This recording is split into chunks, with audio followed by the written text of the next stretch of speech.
Whaftai.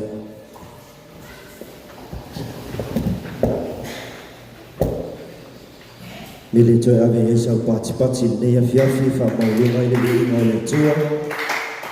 Praise the Lord.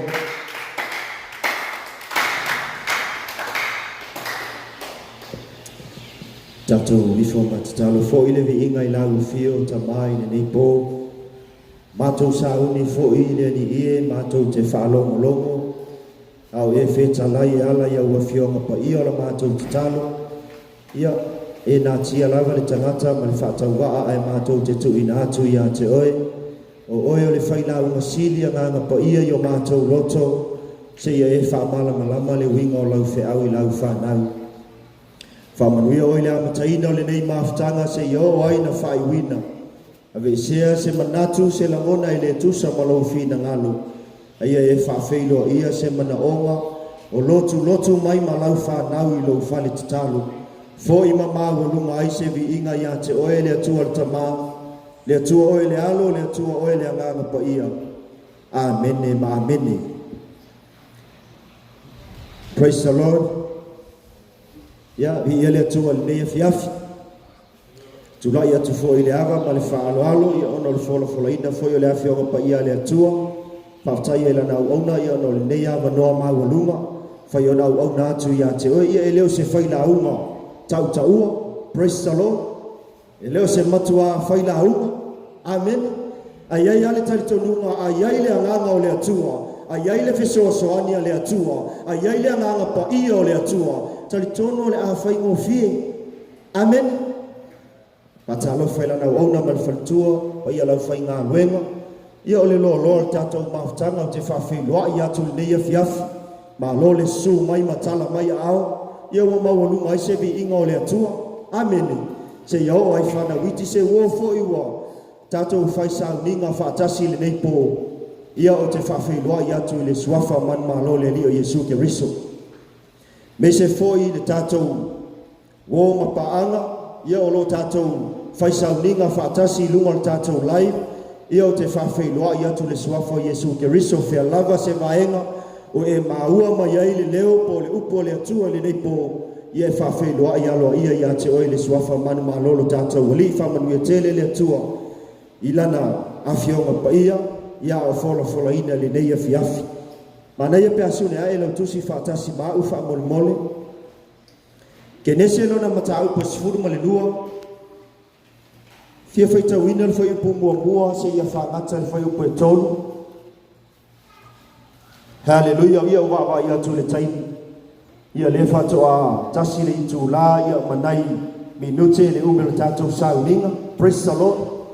Hallelujah, wa tai fo i sunga taita. Taita ino le maftanga le tua fa o mola tusi ke nese lo nam tau pusfut malelua. Ia manai pe tatou fai tau fa tasi fo i mua. Ia se ia fangata fo i petolu a fai o maua. A tatou fai tau fa tasi tatou fai tau. Peta lai mai ova ia Abrahamu. Ia tua e oe o lou nuu. Ma tangata o lou nuu. Ma le ainga o lou tama. Ai alu atu i se nuu o te whaasino atu wai ia te oe. Te whaia oe manu tele.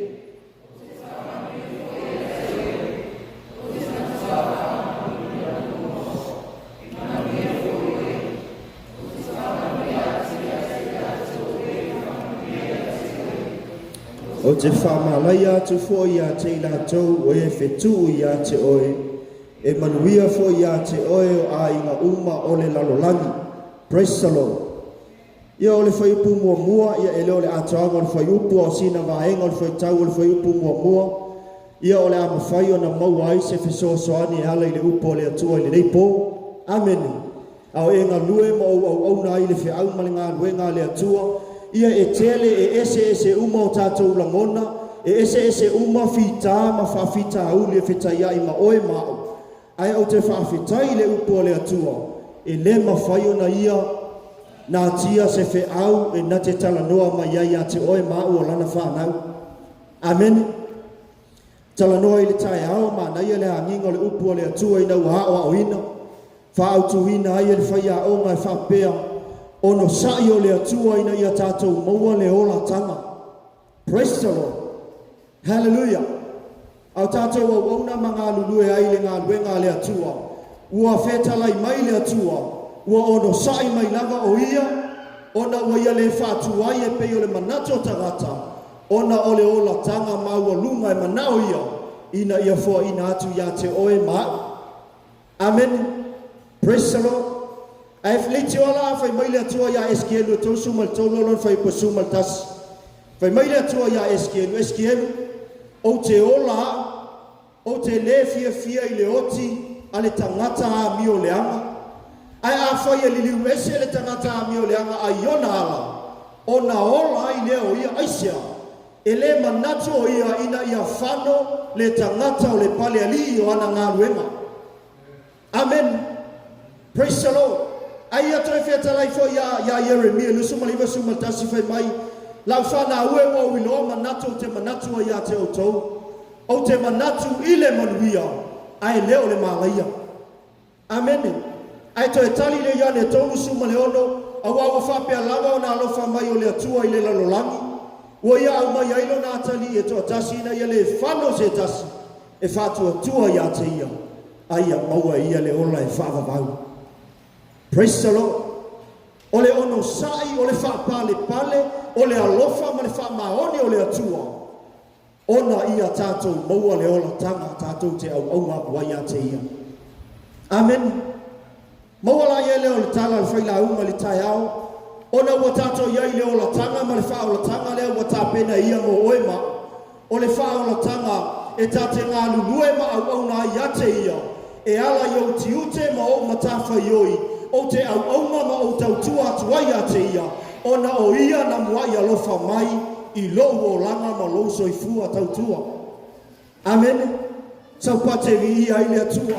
Ona o ia na muai alofa mai. Lea la mua tātou au aunga mananga lulue ai le ngā luenga le atua.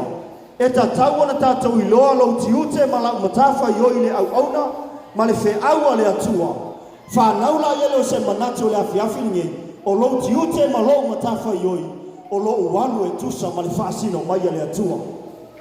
Amen. Praise the Lord. E tele ti ute e tele matafa ioi. E le ato toa uma o tātou ti ute whaatino. Ai ma whai ona u whai atu ia te oe. Whai mai le upo le atua. O le a maua lunga se mi ingo le atua. Pe a whai e te au onga. Pe a whai e te alu. Pe a whai e te malue. E tusa ma le whaasino atu. A le atua ia te oe ma. Amen. Manatu i whala i ele wa ia te au. Praise the Lord. Awa ole mea monia. E le a toa se au onanga. Hallelujah. Aisea. Awa ia i lama taime vai ai le tangata. Amen. E ia ia taimi e o ma ia i la mona ese i le tangata. Ai whawhetai le mana o le upu o le atua. E le ma whai o na tu au noa ina. Amen. Pe meila le autu o le afiafi le nei. Alu e tusa ma le whaasino atu o le atua ia te oe. Ia o walu foi ma o auna foi. E tusa o le whaasino mai a le atua i lo o langa. Ave sau patevi i ailele. Hallelujah. Mai le tusino tātou whaitawina. Mai le toa ia pra amo. Tu ua lo nu. Tu ua tangata o lo nu. Tu ua le a ingo o lo tama. Ai wha le bole a pra amo. E ui ai le tele o mea ua whai atu ia te oe tu ua. Ai, malie oe se ua tali. Malie oe le a ua. I nā sauia i nā e alu. Amene. Alu i se nu o te whaasino atu ai ia te oe. Lale wingo whautalanga. Abrahamo e tele alu o ngā oe. E tele alu o ngā sau iloa. E tele alu o ngā sau anga vaa. E tele o alu o ngā whai atu lau tina e te alu. E tele o alu o ngā whai atu le tangata i ato e te alu. A wā e leo au aunga o i tangata. Ai wā e alu o ngā e tusai ma le whaasino ala le atua i logo langa. Amen. Praise the Lord. Hallelujah. Hei foi la tal tonu o fe lava se vaenga. Ele o fa pe mai le upo le atua. Alu. Amen. Praise the Lord. Ya yo le tatou te ngā lulue. Amen. o lo e ala mai ma e tapu ai mai o lo tau tua atu le fea umana ngā ruenga le atua e leo whapea mai le upo le atua alu ese ma le kale sia le atua amen a whai o le ale tiute ma le mta whai o i watu o i o e tenga lue ai whai mai le anganga o le atua alu ese mai lo manatu alu ese mai lo langona alu ese mai lo loto ai whai le mea ua whasino atu e le atua e tatau o mawhai amen. Praise the Lord. Hallelujah.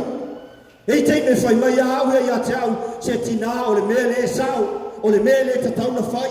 Ei te me fai mai e tina ia te au se ta tia le mea ngā o le mele te tau na fai. Amen. A tonu foi o e alala mai le nei po o fa pena lava o le fesou o inga le anga inga ma le tau tuhina o le fe au ma le ngā ruenga le atua. Ai au te luia te o e fai mai le atua ia e au aunga e tusa o le whasino atu a le atua ia te oe. Amen. Praise the Lord. Mai le tusi na whaitawina i le tai au. Whai mai ia tātou whaia mea umalava. Amen. Whaia ma le loto. Whapese i ua tātou whaia i le atua. Ai leo tangata. O le ala wingo whaotalanga. Ia au tautua ma ngā lua i le atua. Whapei o na au whaia ma le loto ua au ngā atu i le atua. Ai o ke leo au ngā kua o le wainga tangata i lo o langa. Amen. Praise the Lord. Hallelujah. E sila fia le leia i le atua lau sāwalinga. E sila fia le leia i le atua lau tāmoenga. Amen. E leise me lilo ia te ia. Ai fia ia. E maua lunga i lona manatu ma lona fina ngalo. Pe a sila mai. O oio se atami e fia e muli le whasino manga le atu. Amen. A whai mai le atu o luma atali o luma. Amen. A whai mai le atu o le viinga lo atali o le viinga. Aleluia. A whai mai le atu e tatalo lona winga o le whasino manga le atu. O lo tātou tatalo e tusa o lana taitainga i lo soifua ma lo ola. Hallelujah. Praise the Lord. Amen. Mai le tua ia Abrahamo. E ele manatu anga whapea.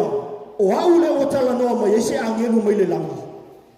E mia se taimi o na whaisa u whaaiu. Amen. Ai ina walangona Abrahamo le leo le atua. Whai mai le atua ia Abrahamo. Tu ualo hainga. Tu ualo nu matangata o lo nu. Tu uale ainga o lo tama. E atonu ke vesili ifu au ia te au. O le ia inga i fe au e kakau na whai e tausia li ta maama tina. Amen. Praise the Lord. Ia o le ia inga i fe au ia mo le tausinga o le ainga. Amen. Ai fe soasoangi mai le anganga o le atua. Lau watali e le whapea ua whale au aina lo tautua ma lau au nanga whai. Fo fea lava le vaenga o lo e tautua ai. Ai awana i ngalo ia te oe. Ia whapena o na avea le atua ma whamua ia te oe. Avea le atua ma whasino manga ia te oe. Auange ia te oe lo whamua i le vaenga tangata po lau ainga. Po lau tiu te whai.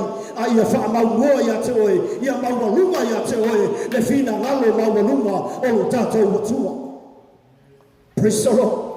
So pate vi ia i le atua. Hallelujah. Mai lau tala tusipaia. O na tuua le Abrahamo o lea no fuanga. Ai halu no. Amen. A whai wa whai mai le tu Abrahamo. Halu i se nu o te whasino atu ia te oe. A whamatala lai au ni taimile nei. E lona winga. E peise i o lai alu. A lai pongi sāmo whea lai alu ai. Amen. Praise the Lord. Ai te wa te whasosa i mai le tua. Ne ai e leo alu pongi sā Abrahamo. Ale wa umo fa ya tu ya Abrahamo halu isenu o te whaasino atu i ate oe lale wingo tala e ke alu malo whatu tua e ke alu malo mautinoa e ke alu malo whamalosi e sila fia ele atua e whaasino ala le atua e taitaina ele atua e mamuhia foi le mea te taunua esia le anga o ia lava nga ia whaasino mai. Amen. Praise the Lord. Atono e whapefu nisi taini ke nei lopo le almela ai kai au. Amen. Praise the Lord. Hallelujah. Atono te whapefo o ai o le afeso soangi mai le aso. o ai ole au mai se me so so ngel fi au man nga lu nga le tua o ai si ole o mai e la to te nga lu e le fo si inga o le nga lu nga le tua so te tau ya te o le fa ma lo se le po le tua se ta to tu le fa to tua ta to o ya te le tua so fua a wa o ia laga e nga te fio mai ma fa sino atu fa sino mai ma tai ta ina la ta to fo lau. Amen. Praise the Lord. Le tio ana fai mai le tala Paulo ya Korinito mo moko nito lua fai po fa mai fai po lima mai le tala Paulo ya Korinito e le sauni atu foi la upu malau tala inga upu malie ma le poto tangata ai peitai o le fasino mai e le anganga ma le mana ina ia le yailo o tau fatu atua i le poto tangata a o le mana o le atua. Amen.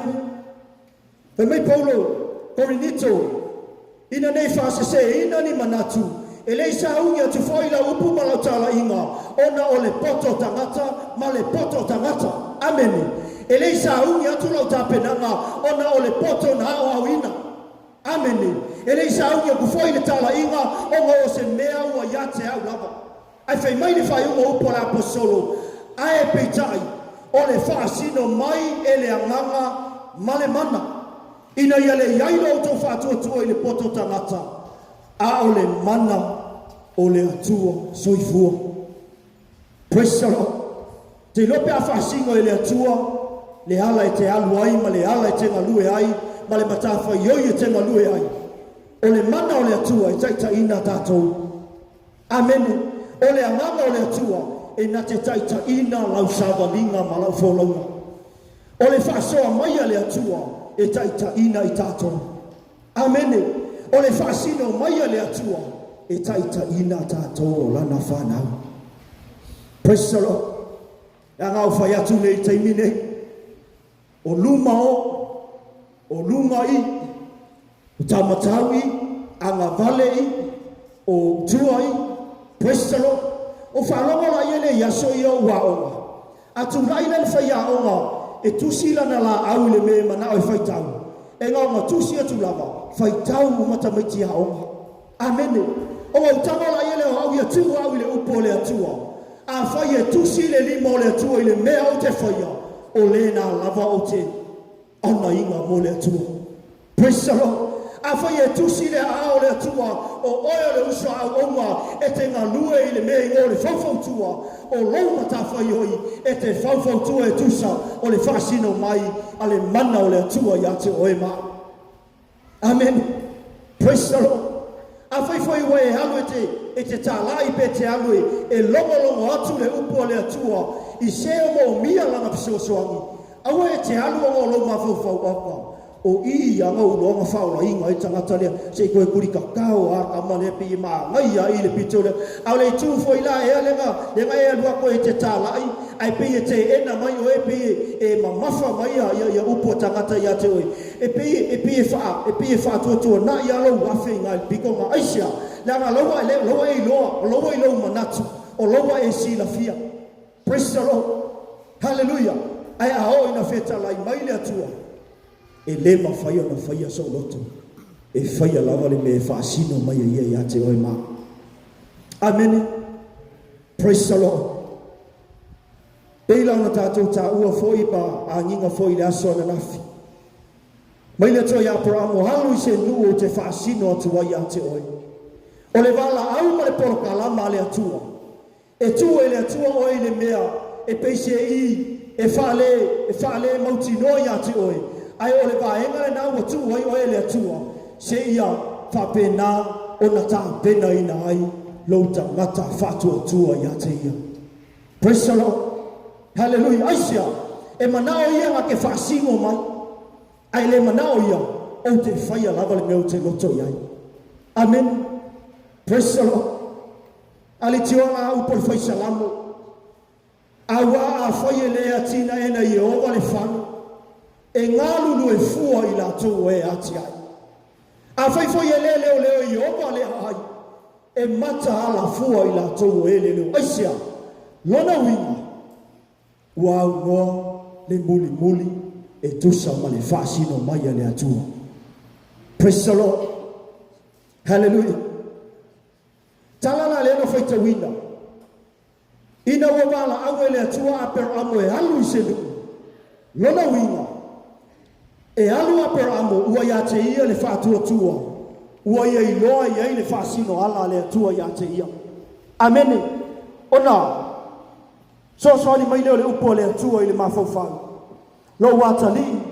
A fai wa e alu e tusa le fasino atua le atua. Ilo so ifua ma lo wola. Malie.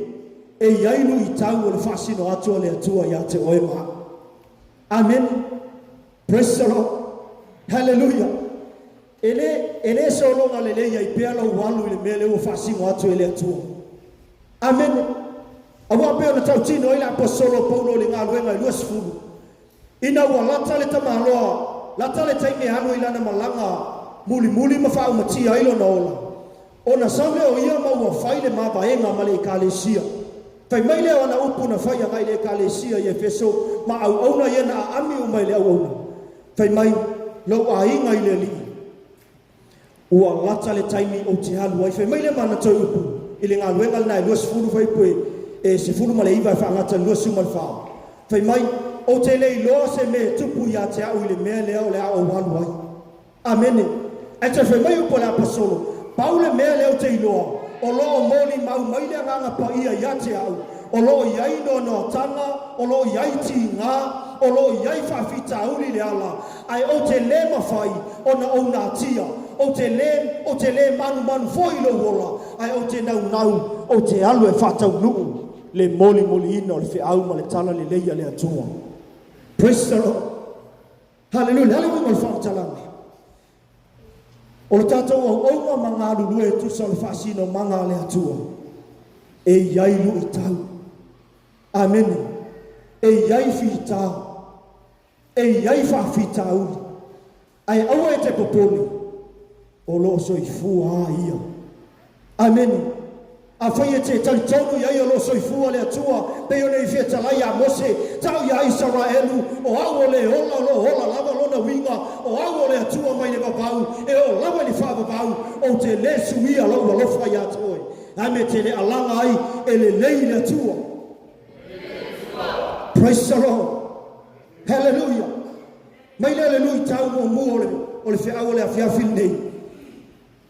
Au auna ia e alo e tusa ma le whaasino atua le atua ia te oi. O lui tau la o le whaasino atua le atua I mea tenga lue ma ua uangai. O lo ta ua lea I le ke nese lua sumatasi. Alona whai upo se fulu, se ia whaangata whai upo se fulu ma le lua. Hallelujah. Awa ngai a per amo I le vala aua le atua. Ao alu o ia e whatau nu le polo kalama le atua per amo. Halu se nu o te whaasino atu ia te oi. Pe maua halu amene pe honge le mu halu amene pe yaine file mu halu. Praise the Lord. A foi yaine fita I tonu yo halu Abraham oisia halu le anga yaina fatinonga e yaina o nanga fai e yaina matafai oi I le mele o fasino atele tua e te halu ai awana ngalo ya toe Abraham e yainu I tau. O mea ia o le a wina atu oe le atua e te alu iai. Praise the Lord. O le vahenga mo o le lutau. Pēno ta ua ile. Ke nese nalo na mta upui.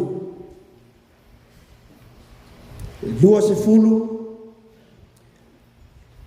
Ke nese na e lua sumantasi o lona whai upu se fulu. Se ia whaangata ile whai upu se fulu. Ma le lua whai ia te oe lau tusi. Ia lea lau whai tawina.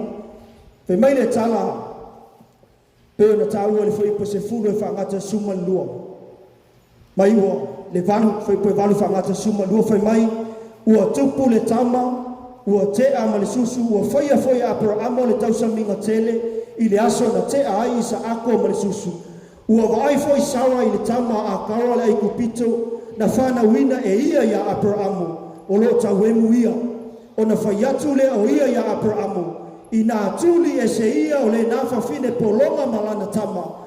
A wae le tau fia whaatasi le tama a le whawhinge polonga malau tama o isa aku. Ua ti ngā lava a per amo I le nei mea ona o lona atali. A ua feta lai mai le atua ia a per amo. aua e te tinga ona o le tama atoa malau fafine polonga o mea uma ua fai atu ai saura ia te oe ia e usiusitai ai i lana upu aua e wala awina lau whanau ia isa ako ave sau patevi ia i leli. Praise the Lord. Alu apera amo i le wala au po le whaasino ala le atua i le nue alu ai. Awana i ngalo iai lu i tau. Praise the Lord.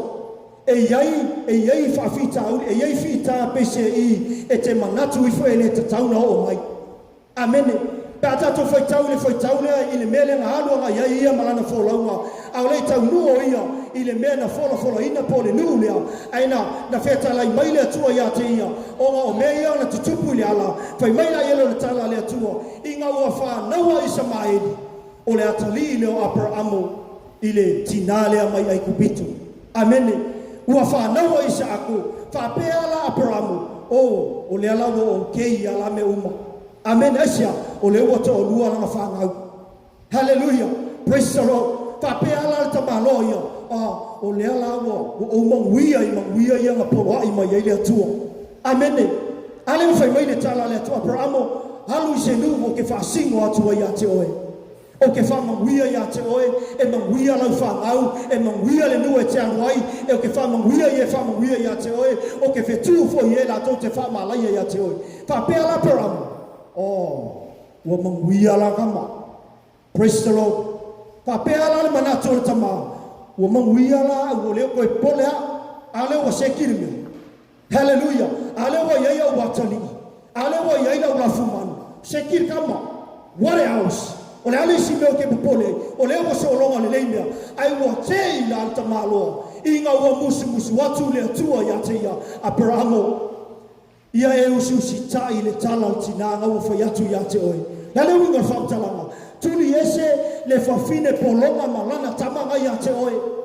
Hallelujah, praise the Lord. Onga ufisili la ia le upo le atua, o le mea ewa le alofa le atua iona tangata.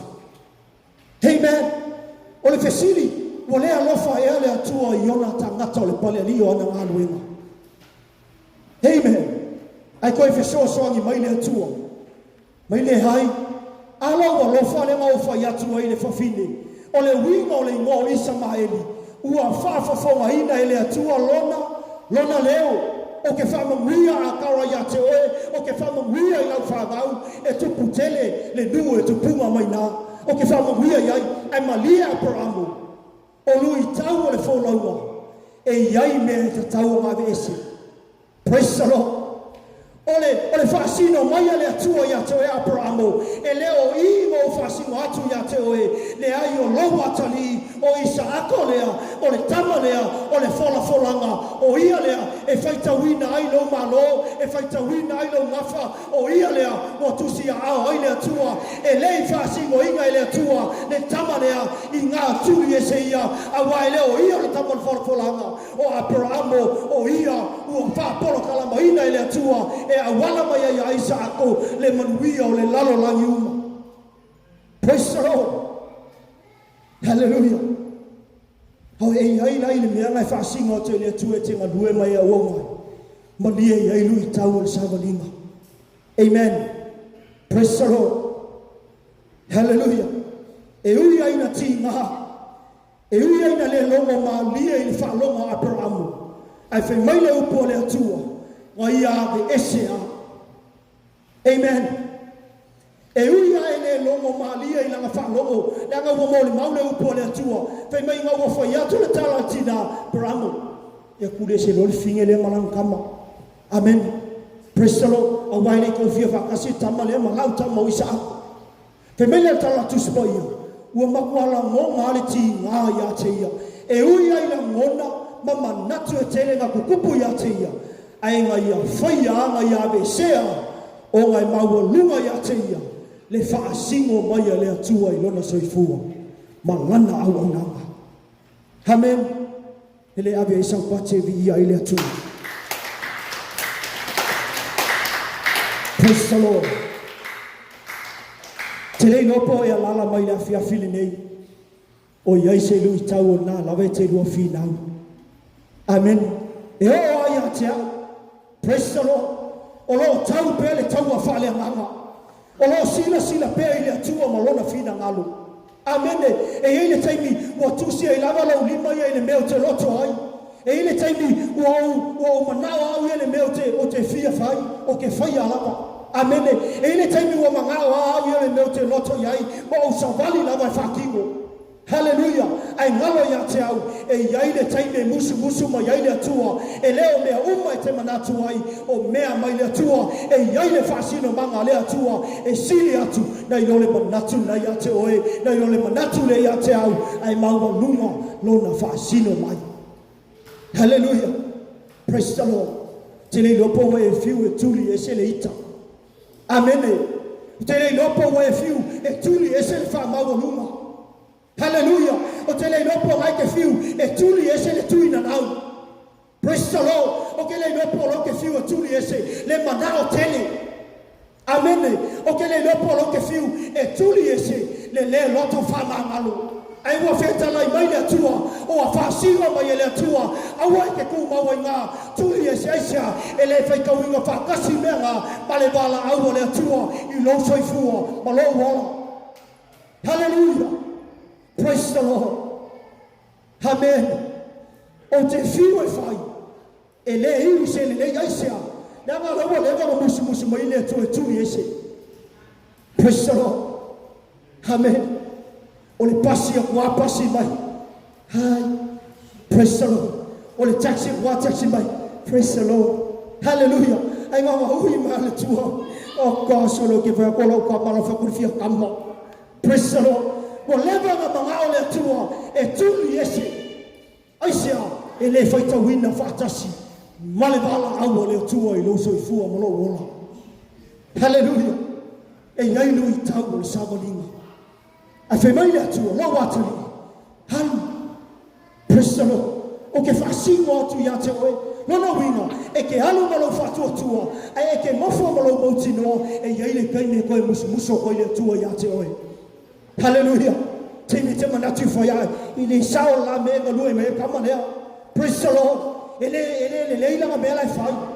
Hallelujah.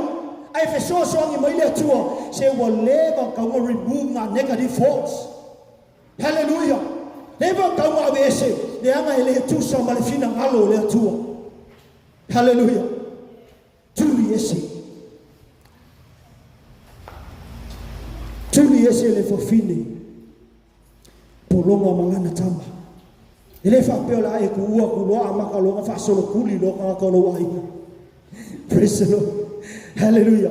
Yo ele te le tau la inga le su e se lo manu mo se ava no. Awana ngalo ya te oi. Le ai o le ava no le na e te tape na ina ai tangata ngai ngofo ese mo e. Awa te le loa po ia le na wasi asi atu lo fani. Praise the Lord. Emele ave sa pati fa mo ni ngai le bi mo le tua. Awalu aparago I se nuu na fasino ai ele atua. Na yailu I tau la na folauna. Amene. Ele ngata e ele taimi nga pisa haima. Male atali o longa uso. A tonu nga ele taimi nga makwa lele le yaila nga whalongo. Ile nuu le nga ngofo ai. Le nga watu api mua ai. E lata ane iso toma mako moro. O le makwa whalele le ile whalongo ala tau tala noa ma ala tau amio. Ale mingo whakasia I ile tangata o le atua. Praise the Lord. Hallelujah. E iai alu I tau. Ile taimi e tua I o ele atua. Ile nofo anga e pese I e ke whalonga kua. O ala tau tala sua lai fai. E le tala sua ingi mele lei. Ai pe e kou e I mea whalele lei. Amen. Ai wato tau inga I ele atua oe. Inga iai lo sao mo I nato. Hallelujah. Praise the Lord. Pahenga lona lua lo I tau o le fasino o le atua ya te ia. Ele ngata manao le atua e tuli ese le fafine polonga malana tama. Ke nese lusu malua fai koe lua e whangata le tonu. O lo I tau o le alua Abrahama e tusa ma le fasino atu le atua.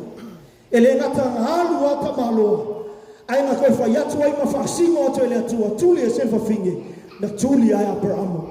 Ngave e se alava. O nga ia maua lunga le usitai le atua.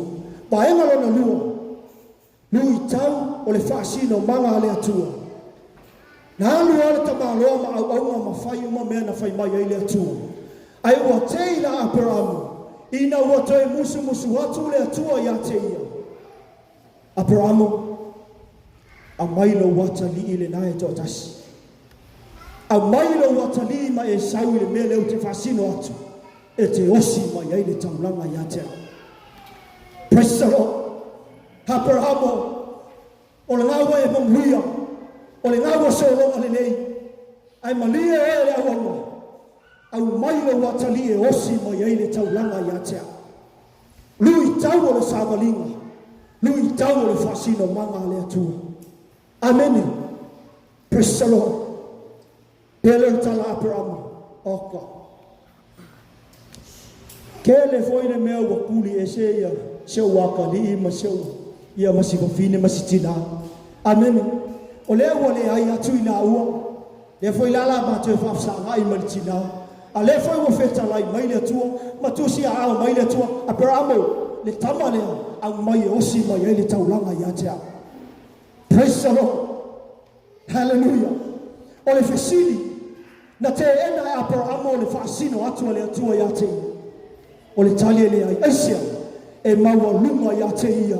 Le fina ngalo lona atua. Hallelujah. E maua lunga ia te ia. Le vala awa lona atua. E maua lunga ia te ia. Le musu maia le anganga o le atua ia te ia. Praise the Lord. E ui nga pele ia te ia. E ui nga koa kasi ia te ia. E ui no se atali e maua lunga i lona manatu.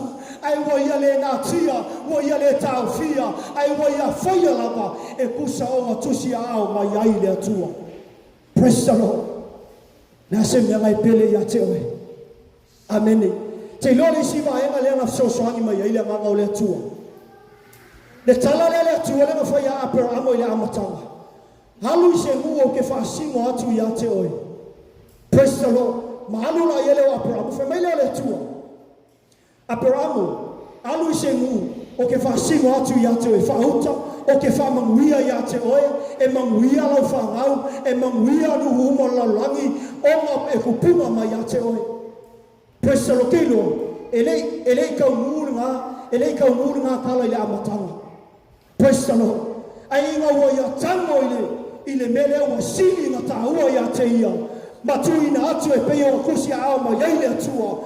O i na kauko ai le atua. Me Abrahamu o te tautō lava hau ia te au.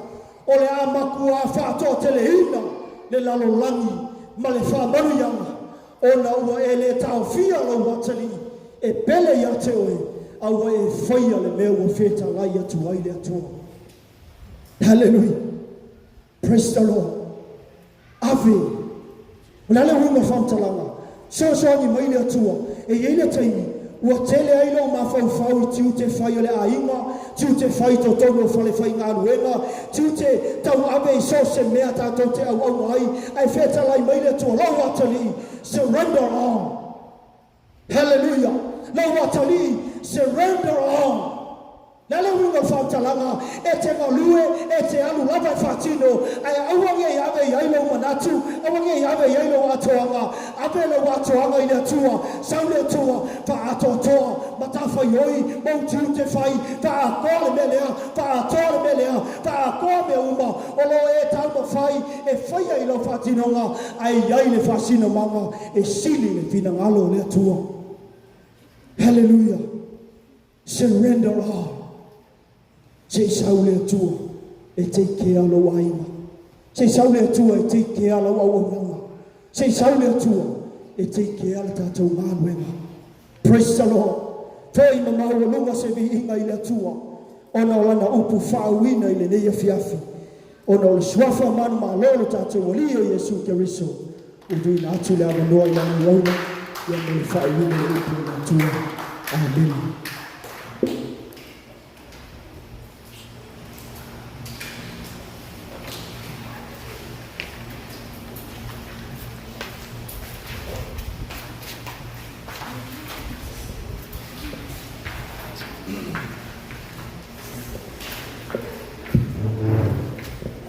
Ja, iele tua le nei fiafi, ave sau parte vi iele tua.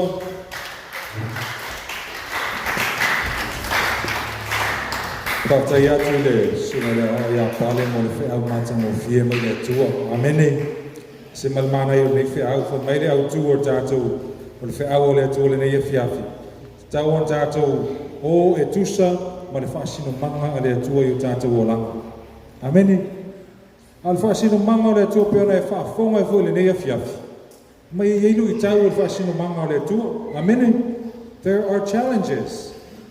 E te me whaasino mai le tua le ala e taun tātou savalia, ai tātou te whetai iai ma whaafita auli. E me lui tau ina no tātou savalinga. Ia wala ni tātou a vea whapea o mai lolo I tau mai vai atou tau whainga tā, le ala no e whapera ia, ma salo le o whaasino manga neo le tua moa. Amene. Ai e ta tonu le upo le tua, a whai o le ala me o whaasino ato le tua ia te tali tonu iai. Au ne suia I lo mawhawhau. O alu I tau e o mai o tātou o langa. I o mena ea o ngā mo e o alu sāwaringa. Amene. Koe whaafunga nei a whiawhiru I tau na whtai ai matamai a Abraham. Ia e rei whawaiwai e tamalo. Amen. O tele ni me o whaasino atu le atua I atu oi. E tau na e sāwaria. A whio nā me tele o e tu maua. Amene. E whai te menu I tau nera wa o langa ma o sāwaringa. I ala I whina ngalo I le tua. E fwoi teime tu tau whasiri ngi ai. Ai whaaftai le tua. Ia mai le wana na upe wha malo si au ia tea. O tau tono fwoi wha penale a ngango le tua ia tau tau le nei e fiafi. O le hase me o wha asino atu le tua mo wala wina I le tua. Tu mau wai. O nei malu I lua I lo wha tua tua I le tua. E iai lu I tau o sāwaringa lea. E iai lu I tau o le wha asino manga le tua. Ai, e mai tala Yesu. E mau e tātou e pupua ngala langi nei tātou te iai. A wha mai Yesu, ia tātou loto te tele. O umo na manu malo Yesu I whawhita auli no whangatāro langa nei. Amene. E whene siu whapeta ni e masa, ni no whanonga wha mai. God didn't promise us a smooth flight through life, but He did promise us a safe and a prosperous destination. Amen. Ele polo misi mai le tua a mea lana so rongo le leile. I sāwaringa le whaasino manga tu ina mai le tua I lo walanga mla walanga. Ai lo folo mai Yesu ke wiso. I manu ia le tau unga pe a tātou tū mau ia. Amen. So ke wisiano nei a fiafi. Stay the course. Tu mau ia le mena o whaasino ato le tua ia te oi. O lui tau o tātou te whetau I le tātou sāwaringa. O mena e wha malusia I oe maa. E au ngā. Ele te a mai le tua mena lui tau I le tātou o lang. Mena na leina ta ua Abraham. O le ta maa au whātua tua. O no tangata sa tu mau le wala au le tua. Amene. E te me tofo mai le tua ia te oe pe moni le walofo ia te ia. O moni le uta tonu I le whaasino manga le lo whaasino mai le tua mo lo o langa mo lo o langa. E a whaila tātou te tu mau pe le tua. Tātou te tau no ui whamanianga. Tau a me tonu ina Abraham no na whātua tua I le tua. Oka ni whamanianga. Ni whapena fu ia te oi. Nā se me wala wina I fwoi oe le tua mo whaasino atu le tua ia te oe ka le sia. Tu mau iei nā. Amen. O tātou te wabena tongi le solo mo fwoi tua. Nei tātou tu mau pēr. Ono sa iai. Whaftai le whaau le tua le nei e fiafi mo tātou. Au, mafuta Abraham mo le tua iei mea sa hui tau nei lo langa Abraham. Iei si me le familia tua iei kaunga. Lulu ese mai o tātou o langa. E whai ma whaalawe lawe, I le whaasino manga rea tua I o tātou o langa. Ameni. Saro wholo e lala molo, iei ani mena ta mo whai ane tua lulu ese malo o langa. Nanga I loe le tua e whaalawe lawe. I le sāwaringa le te sawari ai. E whaalawe lawe le whaasino manga rea tua moro o langa. So let's be sensitive I le tua. O ase me ho whai loa tu le tua e tauana e tu ua. Ia, ave ese. Nanga iei mea tātou te manatu o mea nai manui o tātou o langa. Ia o mea nai tātou te whaale e tonu ai. Amene. Mai iei le ala e tonu manatu tangata alona tau rungo ala i e malai ei maote I tātou. Na o lea tua. Ia o ia nalo iei le ala mo I tātou. Amene. Mai tala le tusiri Isaia. Wa o manatu le o tō manatu ia. O wala fo I le o tō wala. O whetalai mai e iau. Na nei e fiafi o whi auna le tua mo I tātou. ala wa tuma wha alo tātou maftanga se tātou tutulai whaftai le upo le atua le la walo wha manatu mai le atua ia te oi mao ke wisiano ni ia tātou tu mau i le whaasino maha o umona tuina mai le atua mo tātou o langa tu mau i nai kālesia o te whawaibai whaamalolosi la usu mai au tātou pesele ne ia fiafi a whai o e la mona le upo le atua ao malue atu no nā nganga whamana alama mai anu fo maua upu i atu ia tu atu nei ala no i atu e te sāwai tu ina atu lo roto i atu ia mlo tangata atoa ni e tātou usta ia le whaasino manga le atua mo tātou o lama e ia te tātou le roto whaama o lalo ni e tātou langona ina me o lo manao le atua e api ese lo whai ma whaana lawe whaasino manga le atua mo tātou o lama tu ina atu la no i atu e le nei a fiapi Hallelujah, te sawa ia Yesu ne e fiapi. Hallelujah, a whai fo i alo e tau te te lawa le whaasino manga le atua ia. Sau le fiafi ni e whaama o lalo i atua. Whai le atua le atua. Whaama o lalo i atua mo whatoe se atu i atua. Aia, e whaasino mai pele ala e tau no sa pali ai. O ame e tau no ave sea. E lui tau ina ilo o langa, e whai alau fina mau ilo o langa i Yesu Christo. E whai fo Yesu manao alo e sau o ene e fiafi, sau e tu atu i le atua. A whai fo e tele tali ina Yesu Christo whai maali ma wha aola ilo o langa. Olo wa fiafi le nei, tātou alo mai moa mai le tātou lai. A whai e tele whiri a vea Yesu Christo whai maali ma wha aola ilo o langa. Sauni o lo pōne nei. Ule mai oe Yesu i lo langa.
Talo ni afia. O te sartongo lo iei lava se tangata o lo fia whai se whiwhiringa e taria Yesu ke riso e whai maali ma whaola i o nātou o langa. A whai o lo e iei ne afia fi tātou maftanga. A whai fo i o lo oe na o lo mai mo whaolonga longa mar tātou lai o le ne afia. Ia te fia sao ni se te talo mo oe. Ale nei talo ta ua lava o te talo whaotanga. But it's basically o lo puri mau atu lea ia Yesu ke riso mai a pēa toa i o tangata sala o e tari eina o ia whai maari ma whaola i lo o langa. Ale nei la fiafi. Io te fia te talo leo whaotanga mo oe a whai lava lo e mai mo mai nei a fiafi ma e fia whai ale nā whiwhilinga tā ua. E le ngata o lo i loa, ore te lia ino Yesu ke riso i loa lama. Ia o te tausanga ino e te whataitai mai upolo nei te talo, a pena whai a te tātou le nei a fiafi, o e oro tūtulai mai tua, a whai e fietalia Yesu e whai maali ma whaola i loa lama. Ia whataitai mai upolo nei te talo, na tātou te talo. Whataitele Yesu, ono lau upu le nei a fiafi. Wa ulona e maliu mo awa masala. Wa ulo e te alofo wha maoni i a te au. O le nei afiafi Iesu Keriso. O te wala ulia whapitoa o ele o langa. O te tautonu na e maliu moa. Ina ia maangalo au masala. Au noa fo ima oe. E le mawhai au sa watu le tamao. O tautonu roto na e maliu moa. Wa utau tino fo le nei afiafi.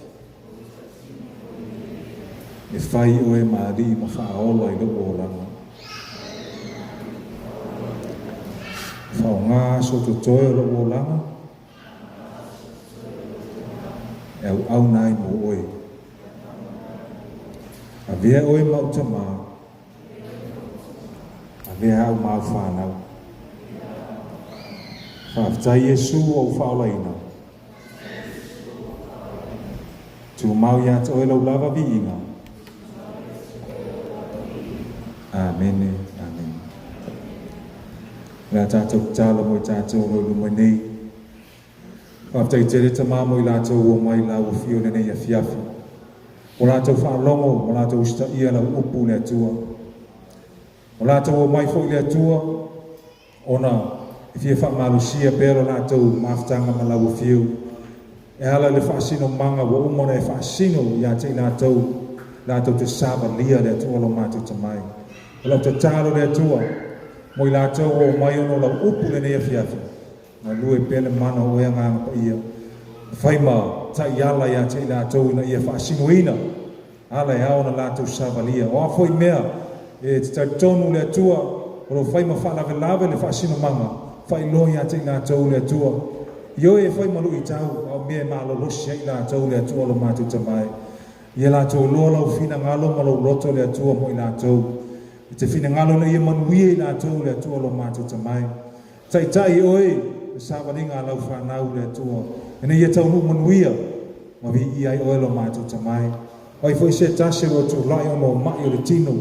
Oni whawhi tau i o tai ai mai lātou. Oi se tase o tu lai, ono seisi o na ainga o se wou. E leo mafuta ma le nei afiafi le atua o wala au i lau fio. Pa iane pa ifo o lofa au wha malolo. Pa sa o loto ia te lātou ngau sia le amo le poloma. Pa tu muine lātou le fia ma le oli le atua. Anga le lei oe le atua. Ina ia mātou ainga o o ma pa anga lau e kāle sia. O lo mātou vala i le atua ia tu no i fafo. O lo mātou maua pele nei mafutanga ia lai nei sao ninga le atua. Mātou te tatalo mo i lātou le nei a fiafi. E iai lo pupui ngā lofa ia te i lātou au mawai ia tu nui fafo. Fea lava le vaenga le nei lalangi lo lātou maua mai le nei whasalaunga. I e whamanu ia tu ia te i lātou. Whawhiro ia fwoi oe ta maa se mana ongolo ia te i lātou. Malu pui e sio lātou ola mai whamai ro pepesi solo le atua.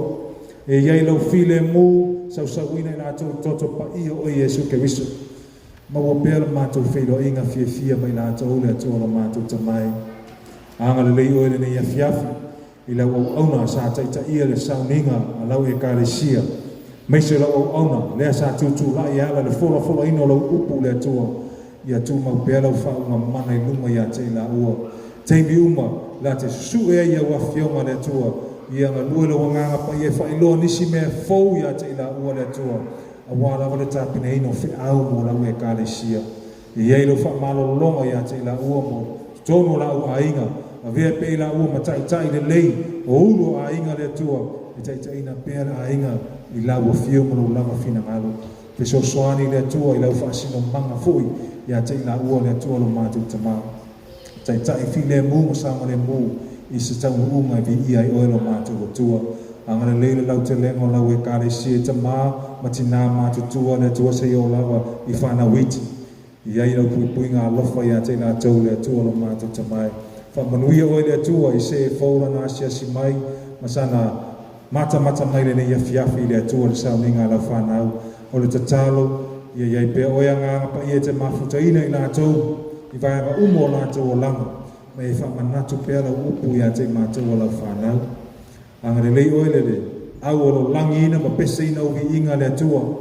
ia whaatele ina pea au whamanianga I lunga ia te nātou a o nātou whaongaina ai mea lofa matāleni e whai e ma whamanianga ia te oe lea tualo mātou tamai ia leo sio nātou loto lea tua ia tu maupe ia te nātou lea nganga ngā rue whatasi whamanuia lea tua lea whainga luenga le senga o a o mati a kono ai meise lea tua o la lātai tasi o le nei e kāre sia I eila wang le nei a te nātou ia mau pia manatu o mawhawhau o le lei o wale ati na eina la lātai tasi lo nātou ngā rue ai ta mā moi nātou ue sa talia ina oe le nei a fiafe whai maari ma whaolo ia aone tu ina while mui o lātou loto ia mulmultai pe oe nganga pa ia te nātou ma e fōai mai taitaina I tangata whaoleina tangata ro iei le upu ia te nātou le upu le ola ina ia nātou whewhaasoha iei le atua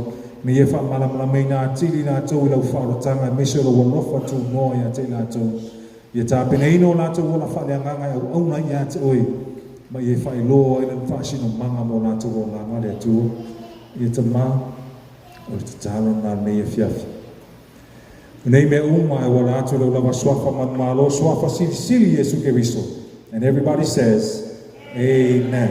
Amen. Whaatai. Nā tātou wala langi lalo I ia le tua. Ia. Nā malo atu tātou I kāle sia le nei fia. Whaatai atu ia tātou ilo o tō whaamalo rosi. Whaamalo ngā rumui. I whia au mga luenga. I la fui pa yasu o mo watu. Whaatai atu I ngā luenga le lei u malawa lo whia ngai mo tau. I sanga whamanuia le atua ia tātou. Whaamalo atu I vaenga taitasi tātou I kāle sia. I la lātai tasi, ia whaatai lo tau alo lofa I le atua. Whaatai atua ia tau lo anga le lei mai pesio mātou a inga me umau tau fua ia.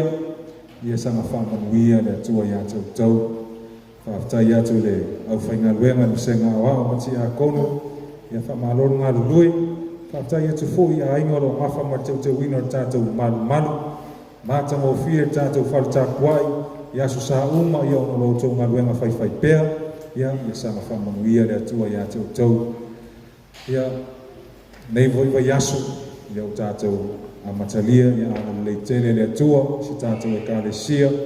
E ere na pui ngā lofa ia tau. Ia o whea ngai whea au ngā luenga nei vai asu. Anga le atua ia tau whanau. A whea ngai maa o oma. Mau pēr poto mai le atua. Ia o tau ia whai o tau mawhamanianga I le atua. Rota talo pēr mo o tau whanau taravou. O na ro sau le ti a pōle lono fu ia malose tau whai whaase sei tātou. Ia ele o mapur tūri vai mata talo e kāle sia mo o tau. Ne ia whai o tau mawhamanianga I le atua. Ia whamania tele le atua ia tau tātou a inga. Whaftai ia tu fwoi se wō, se e whaura na mai mō mai mona na se singa nei a fiafia. Te tāla pēr ma o pēre awa noa ia sāta I tasi tātou te mafuta ai.